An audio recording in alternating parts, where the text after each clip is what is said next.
Okay, hey, welcome to another episode of On the Wrist from Off the Cuff. Today, I have a really cool review for you from the brand Zenith. They were founded back in 1860. They're Swiss made. They're, of course, a luxury brand, really famous for their contributions to innovation within the realm of mechanical chronographs. So it's only right that we feature another Zenith chronograph here on the channel. Huge shout out to Belmont Watches. Thanks for letting this particular piece in.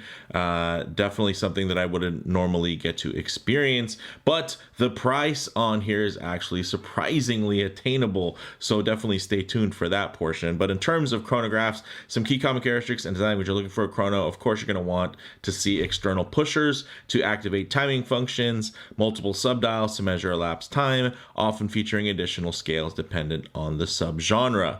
This is the El Primero Classic, and it's essentially a dressy yet everyday capable automatic chronograph that really exudes class. Definitely not quite on the sporty side, but I will say scale wise it is a little larger at 42 millimeters, so it is going to be something a bit more of, I'd say, a statement piece, a little bit more of a flex, something that is quite dressy but not anywhere near being dainty or delicate, which I can really appreciate. So with all that said, let's go ahead, zoom the camera out, get this piece in hand, and take a closer look. Okay guys, another huge shout out to Belmont Watches. You can actually purchase this exact watch, this same unit, for $4,250 pre-owned.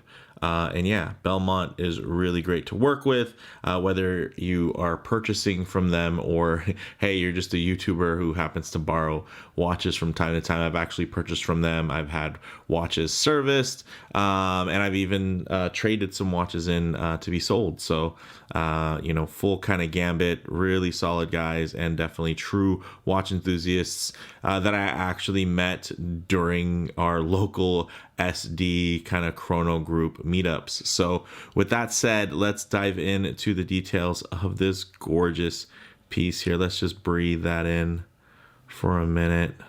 Oh, yes. That is handsome. Now I'm going to really blow your mind, guys. Oh, yes. Check that out. That is just...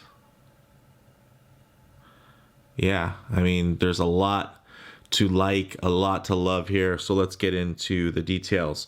42 millimeters in diameter, 14 millimeters thick, which actually isn't bad considering that it does have this nice high dome boxed sapphire here. 50 millimeters lug to lug, which that might be a little large for some folks, but you can even see here the lug to lug, that's from that furthest end. It does have a bit of a taper off there. You can see, and honestly, this is a very familiar and signature Zenith case. Some of you might think that new Chronomaster Sport is just a total Daytona ripoff, but if you look, it actually has pretty much the same case style. So very signature to Zenith within their history. And you know what, while we're here, let's go ahead and get the chrono going. Ooh, lovely. All right, so now with all of that out of the way, one thing to also mention, this is mostly high polished, so it really only has brushing as an accent, which typically it's the other way around, right? It'll be mostly brushed with polished accent. Here you're going to get mostly polished with a slight brush accent on the tops of the lugs, which I think is really beautifully placed, and you can see really beautifully executed. Look at how sharp the transitions are on that, and the very fine hairline satinized finish on that brushing. So very, very beautiful. Okay, so more into here. This, you can tell by looking at it, this box dome sapphire actually does have an AR coating. You can see there that hint of blue is a bit of a dead giveaway, but you can also see, if you look straight on, even though this is a wide dial watch, you can also notice that it is ultra crisp, ultra clear, ultra precise. That's one of the things that I think best describe this dial. It is just so precise and so very, very sharp. Now, getting into some more of the details here, you do have a push-pull crown, which is signed with, of course, that 5-point star from their logo. You also do get, of course, these mechanical pushers, which are great. and actuate. Amazing. My gosh. Yes. Very, very nice. Amazing to actuate. And a lot of that is because this is a proper movement here. This is his automatic Zenith caliber El Primero 400 Bravo. So this actually has, of course, 50-hour power reserve, 5 hertz, so 36,000 vibrations per hour in terms of the beat rate on here. Let me actually give it a quick wipe off camera for the back side, because it is going to be, of course, predominantly polished. So of course it's going to also show all of my little fingerprints and whatnot on there, but this is just gorgeous. So also you're going to see the column wheel. Let's see if I can flip it around to where, there you go. There's the column wheel there in blue right here. Let me see if I can get like a good angle on it. There we go. So you can see the column wheel, not super huge or bold. There it is. And this doesn't use a vertical clutch, it uses a lateral clutch system. So why don't we just actuate this while we're back here? We can see what moves. Oh, it's actually still running, I forgot. There you go. And that's back at 0. Then I want to start it.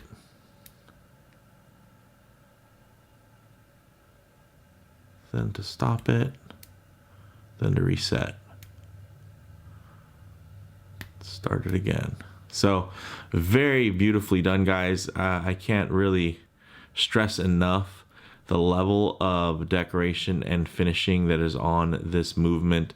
It's quite legendary here, guys. Zenith and the El Primero movements, they found their way into very prestigious models of other brands as well, because it's just that good. So really beautiful, maybe if not a little bit low tech, just because of how old school it is, how long they've been kind of doing this.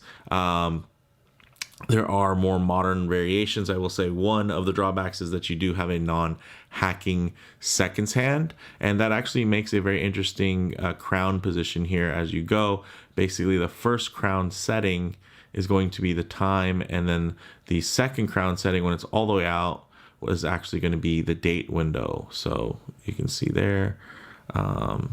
There, yeah, I don't want to change it because I don't know if it's set closer to AM or PM right now, and then it's at 10, so I'm just gonna leave that alone.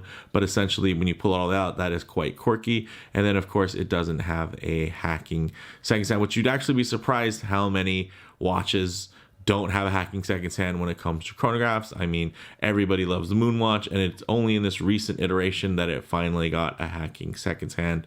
So it's one of those things. If you want absolute, timekeeping, something like that, although this is going to keep great time, not having that hacking seconds might bother some. But I think for most people that are going to be buying this piece, they're really going to be buying it for the design and the execution, and not as much for just the ultimate timekeeping there. So there's just a lot to enjoy. Let's go ahead and look at this dial, these hands, the indices. Okay, so you do have this beautiful white dial. It does, of course, have a mainly printed index, which is just done to an extremely high level in terms of how sharp and legible that is. It does also have applied and faceted indices that are loomed. And then you do see a polished hour and minute hand, and those are with some nice painted accents as well. You can see that kind of center line there. With the darkened color, very beautiful. Ooh. And then you're gonna see, blued chrono and subdial hands. That chrono hand there with that great counterweight of the star, and you can see the blues tying in very nicely. You can see, of course, also the signature Zenith overlapping of those subdials ever so slightly, but still highly legible. And what it does is it expands those subdials for readability. So very nice, very well balanced. And again, this is just really beautifully monochromatic typically when you look at it, and then you get it in the right light, and then you see those pops of blue, and it's just very impressive. You do have a date complication there at about the 4.5. You can see in between the 4 and the 5. It's actually not super intrusive, especially with the white on white layout. So I don't mind it at all. You can see there's even a very custom date disc in terms of the font there. It's not just some off-the-shelf disc with some crazy font. It actually does match the rest of the dial, which is very nice. This is also water resistant to 10 atmospheres or 100 meters, which is very nice. So as long as you're not actuating these crowns, or as long as you have the timekeeping crown pushed in, you'll be good to go. If this was to get submerged or rinsed off or anything like that. Now, getting into the end links, the lug width here is going to be 21 millimeter lug, which isn't going to be for everyone, but I do think that a lot of that has to do with the size of the proportion that you're seeing here. So I can't really get too mad at it. You have this black leather strap with a crocodile texture and a dual deployant clasp, and a very interesting clasp at that. What it does is it has like a traditional style finger there, but then it also hooks in here. And one thing that you're going to notice is, at least for me with my 7.5-inch wrist, this is going to be a bit small. But what I will show you is you pop that into there, then you take this and you put that into here. Oh, whoops. Maybe it's that one first, and then this goes into the second hole.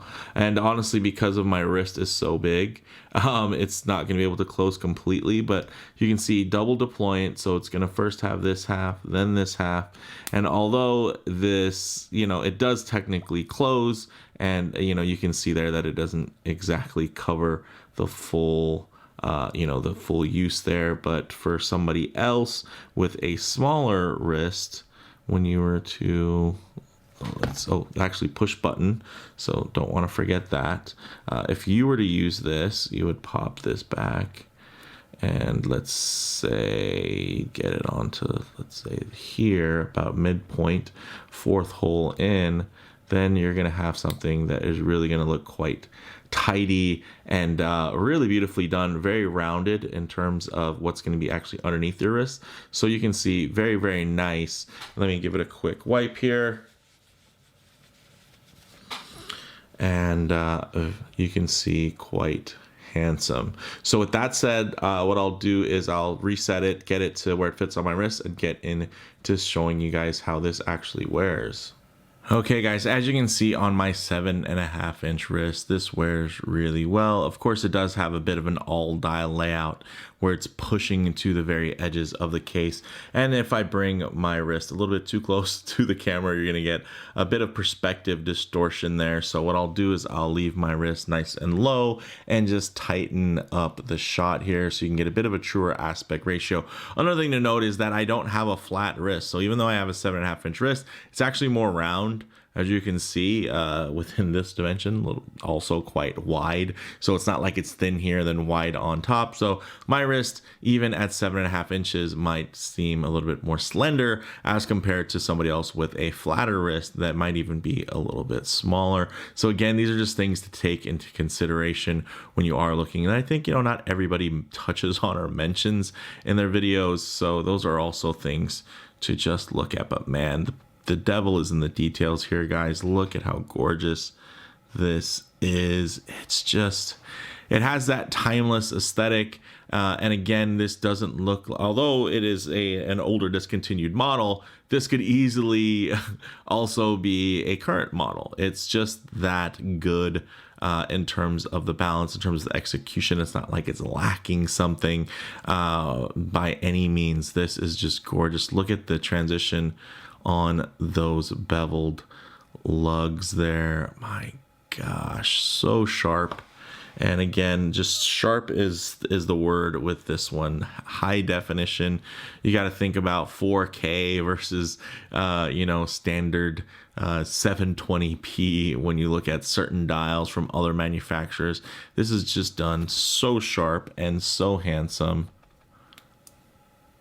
Ooh, yeah, that is something very, very special, guys. Very beautiful and amazing that you can get something like this for $4,000, $4,250. I mean, this is something very, very special. This is something that my gosh, it looks so much more expensive than it really is, and it's actually quite affordable. It's not even that old. It's not like it's neo vintage or anything. It's just a piece that is currently kind of out of circulation from their catalog, but a very handsome one at that. And you can see it does sit really well, even with that 50mm lug to lug and my slightly rounder wrist. So don't be too intimidated, but at the end of the day, this is definitely something that's going to be in a bit of a space, I'd say similar to like a Grand Seiko in terms of its wear dynamic, where it's a larger dress watch. It's just there's no way around it. It's not this petite very svelte thing. It is absolutely a beautiful statement piece that you're going to want, a bigger, feast of your eyes on. Like there's just a lot to enjoy there. So it's nice to have it at this larger scale so you can absolutely enjoy that. But of course, if you do have larger wrists, actually, let me give these lugs a quick little wipe here. If you do have larger wrists, then I think you can enjoy this one. And again, it's just not really meant. Ooh, look at those bevels now. It's just not, it's kind of an odd space, a dressy chronograph. But it's kind of its own space though, right? I think there's a lot of watches that fulfill, this look here, and Zenith is definitely one that does it really, really well. Again, even with the weird placement on the date window, it somehow just looks beautifully integrated with that great, you're getting a bit of bevel there, but you're also getting the outline framed window. So very, very cool, guys. I really, really dig this one. There is a slight amount of loom on here, so we can do some loom shots, a light transition, and closing thoughts. Okay, let's go ahead and hit the lights here. As you can see, this isn't a diver, this isn't some big loom beast, but it does have enough legibility. Even with that really stark white dial, you can see here that there is going to be a little bit of ambient light that is going to be absorbed and reflected. But one thing I always like to do is work in a bit of low light transition, because you're not always going to be out in the middle of a field enjoying direct sunlight. A lot of times you're going to find yourself coming in and out of buildings, walking underneath overhangs, maybe just hanging out underneath the shade of a tree. So it's nice to see what these colors, textures, and finishes render like in less than optimal lighting. So maybe even include some harsh lighting that typically could expose any types of production defects, but all you're gonna see here is just that glorious dial. And you can see it with the finish on the dial, it's pretty much always gonna be rendering white. Even in the dim light, it just looks white. It's white, it's crisp, it's clean, it's clear. Then you're gonna look at the beautiful brushing. You're gonna see those sharp lugs. My gosh, very, very nice. And this thing is just really, really legible. Look at that. I mean, you can see those scales. There's a very nice high contrast quality about this dial. Not a lot of light play here. It's not that type of watch, but you are going to get some light play, of course, off of those faceted indices. Yeah, this one is just a bit of an all-rounder versus some of their other pieces, which can be, very period correct in terms of being a bit more retro, a little bit smaller, or on the other side, a bit more modern and more purposeful and contemporary. This is going to be something that's going to be more of that kind of clean, classic design, something that can really be enjoyed by a wide gamut of folks, not just, super retro enthusiasts or, just the ultimate kind of hey, horology ballers that are out there. This is going to be somewhere in the middle, which I really, really like. So closing thoughts, guys, on the wrist. Although larger with its expansive dial pushing to the extremities of the watch case, this is a proper chronograph with plenty of scales to help fill that dial space very evenly in a really balanced way. It has wrist presence, yes, but it never feels overdone or in your face. It has an understated elegance that doesn't need to shout to be noticed. It just happens to take advantage of a larger than normal canvas to showcase its rich and luxurious feeling, you know, in terms of its aesthetic, which I like that. And in terms of model variants, of course, this is a discontinued model, so a bit, you know, kind of not applicable there. But when we get into comparable models, you know, at this price point, it's really tough to think of anything that's this dressy and luxurious feeling, packing a movement quite this iconic. And there's only a few brands and makers that even make iconic chronograph movements. So again, this is a place where they just have a singular vertical that they just excel in, which really makes me feel like this is a huge punch of value. Being at price just over $4,000, pre-owned from Belmont, you guys saw this is in very, very nice condition.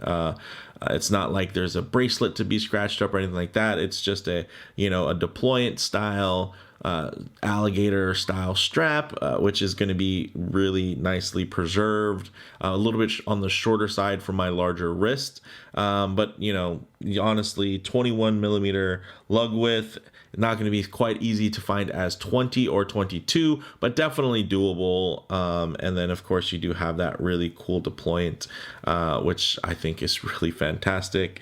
Or you could always, you know, even reach out to Zenith and try to get an extended strap. Now, in terms of the bottom line here, I think if you're looking for something different yet iconic, you know, for your own collection, I think this Zenith could easily fill that niche space, like something where you can look at it at a glance, you know its quality, and then you see the name, and then you kind of get drawn into the El Primero movement, to that lore, to kind of that piece of storytelling and that piece of history. And that's great. I love that at a glance, you don't necessarily need to know the brand to know that this is quality. And then once you figure out it's a Zenith, then you can even have more appreciation for what you're seeing, how it's presented, how it's executed. And man, that movement is just gorgeous. So with all that said, let me know what you guys think in the comments below. If you like the video, please do it like, and if you haven't already, please subscribe for more content just like this. Thanks, guys.